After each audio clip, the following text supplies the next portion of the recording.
क्या आपके साथ भी ऐसा कभी हुआ है कि अचानक से आपका पैर सो गया हो, सिटिंग क्रॉस लेग्ड या हाथ के नीचे सो गया हो और फिर शुरू होती है वो टिंगलिंग जैसे सुई चुभ रही हो। ये होता है जब किसी नर्व पे प्रेशर पड़ता है, जैसे लंबी देर तक पैर फोल्ड करके बैठना। उस प्रेशर से नर्व कॉम्प्रेस हो जाता है और ब्रेन के साथ कम्युनिकेशन टूट जाता है। इस फीलिंग का साइंटिफिक नाम है पैरास्थेशिया। ये वही सेंसेशन है जिसमें नर्वनेस और टिंगलिंग होती है जब तक ब्लड फ्लो और नर्व सिग्नल नॉर्मल ना हो जाए। तो अब सवाल ये है, जब फुट सो जाए तो क्या करें? पहला step, gently wiggle your toes. थोड़ा एंकल को घुमाओ, सर्कुलर मोशन से ब्लड फ्लो वापस आता है। फिर ध्यान से खड़े हो जाओ, धीरे धीरे चलना शुरू करो। इससे सर्कुलेशन इंप्रूव होता है और नर्व्स फिर से सिग्नल्स भेजना स्टार्ट करते हैं। थोड़ा एरिया को मसाज भी कर सकते हो।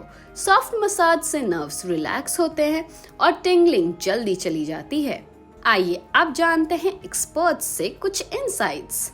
पैरों में सूनापन की समस्या के लिए जो सबसे आसान उपाय है वो टोज से स्टार्ट होता है। तो टोज को मूव करेंगे, flex your toes, stretch your toes, flex your toes, stretch your toes. ये आप चेयर पे बैठकर भी कर सकते हैं।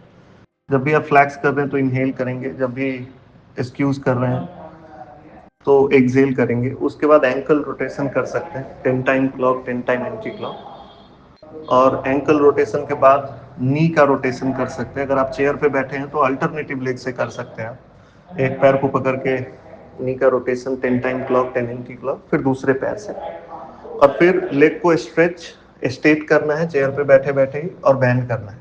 तो ये जो एक्सरसाइजेज हैं ये आपको काफ़ी लाभ देंगे जब भी आपका पैर सो जाता है या पैरों में झुनझुनी हो जाती है। उन सब समस्याओं में ये बहुत ही लाभकारी साबित हो सकता है। तो अगली बार जब फुट सो जाए तो घबराने की कोई जरूरत नहीं है। ये सिंपल स्टेप्स फॉलो करो और नॉर्मल सेंसेशन वापस लाओ। लाइक करो, शेयर करो और कमेंट में बताओ आपका पैर लास्ट टाइम कब सोया था।